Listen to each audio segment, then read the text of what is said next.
नमस्कार, आप देख रहे हैं न्यूज़ दुनिया। आज है 28 अगस्त 2025, दिन गुरुवार। आज की हिंदी तिथि है शुक्ल पक्ष पंचमी और हम लेकर आए हैं आपके लिए मध्य प्रदेश और देश की टॉप बड़ी खबरें एकदम सीधे और सच्चे अंदाज में। चलिए शुरू करते हैं आज की पहली खबर से।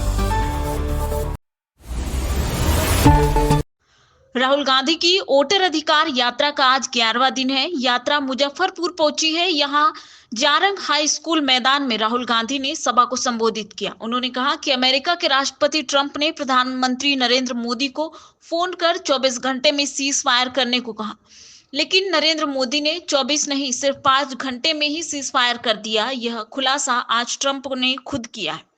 राहुल गांधी ने आगे कहा कि इन लोगों ने महाराष्ट्र और गुजरात का चुनाव चोरी किया है। 2014 से पहले ये गुजरात में शुरू हुआ। गुजरात मॉडल आर्थिक मॉडल नहीं है। गुजरात मॉडल वोट चोरी का मॉडल है, जिसे ये लोग 2014 में राष्ट्रीय स्तर पर लाए। हम कुछ कहते नहीं थे क्योंकि हमारे पास कोई सबूत नहीं थे, लेकिन महाराष्ट्र में हमें सबूत मिल गया। इससे पहले तमिलनाडु के सीएम स्टालिन ने लोगों को संबोधित करते हुए कहा कि वोटर्स को लिस्ट से हटवाना आतंकवाद से खतरनाक है। बीजेपी ने चुनाव आयोग को कठपुतली बना लिया है। राहुल गांधी के शब्दों और आंखों में कभी डर नहीं होता है। कांग्रेस नेता राहुल गांधी ने बुधवार को गुजरात में गुमनाम राजनीतिक दलों को मिले 4300 करोड़ रुपए के चंदे पर चुनाव आयोग से सवाल किए हैं।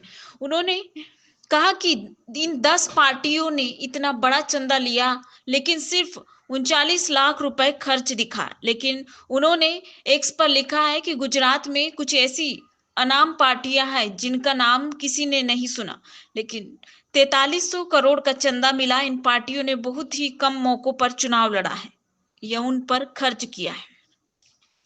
राहुल गांधी इन दिनों बिहार में 16 दिन की वोटर अधिकार यात्रा पर है। यह यात्रा 1300 किलोमीटर की से ज्यादा दूरी तय करेगी और 20 जिलों से होकर 1 सितंबर को पटना में खत्म होगी। यात्रा में कांग्रेस और आरजेडी नेताओं ने चुनावी सूची में गड़बड़ी और वोट चोरी के आरोप लगाए हैं।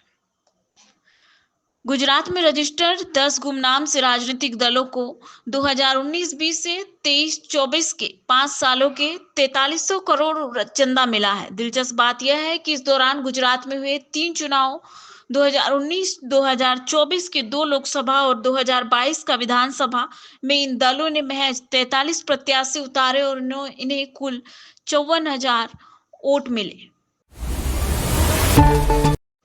जम्मू में बारिश का 115 साल का रिकॉर्ड टूट गया है। मौसम विभाग के मुताबिक मंगलवार सुबह 8:30 बजे से बुधवार सुबह 8:30 बजे तक यहां 296 मिलीमीटर बारिश हुई है। 52 साल पहले 1973 में 9 अगस्त को 272.6 मिलीमीटर बारिश हुई थी। पंजाब में लगातार बारिश से नदियां उफान पर है। बांधों से पानी छोड़ने के कारण बुधवार को पठानकोट, गुरदासपुर, तरन तारन, होशियारपुर, कपूरथला, फिरोजपुर में बाढ़ आ गई है। गुरदासपुर के दाबुरी स्थित नवोदय विद्यालय में 400 से ज्यादा स्टूडेंट्स और टीचर्स बाढ़ में फंस गए। स्कूल के ग्राउंड फ्लोर पर 5 फीट पानी भर गया। बच्चों को फर्स्ट फ्लोर पर रखा गया। स्टूडेंट्स और टीचर को निकालने के लिए एनडीआरएफ और सेना की टीमें पहुंची हैं। बुधवार शाम को उन्हें सुरक्षित निकाल लिया गया। राज्य में भारी बारिश के चलते सभी स्कूलों को 30 अगस्त तक बंद करने के आदेश दिए गए। रक्षा मंत्री राजनाथ सिंह ने कहा कि हमें किसी की जमीन नहीं चाहिए, लेकिन अपनी जमीन की रक्षा करने के लिए हम किसी भी हद तक जाने को तैयार। जब हम आगे की ओर देखते हैं तो हमें याद रखना चाहिए कि भारत के सामने चुनौतियां बड़ी है, लेकिन हमारा संकल्प और साहस उससे भी बड़ा है।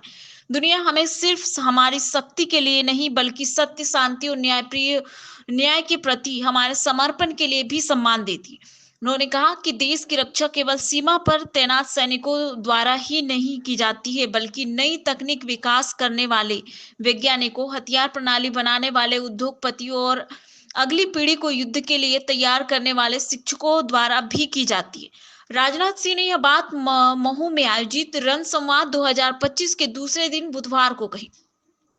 उन्होंने कहा कि हमें अपनी एकता, अपनी स्पष्ट नियत और पूरी प्रतिबद्धता के साथ इस देश को आगे ले जाना है और इसी आत्मविश्वास के साथ हम 2047 की ओर पूरे आत्मविश्वास के साथ आगे बढ़ने भारत को नई ऊंचाइयों पर ले जाएंगे। दोस्तों, ये थी आज की बड़ी खबरें। अगर आप चाहते हैं कि देश दुनिया और क्रिप्टो से जुड़ी हर बड़ी अपडेट आपको सबसे पहले मिले, तो चैनल को सब्सक्राइब करना बिल्कुल मत भूलिएगा।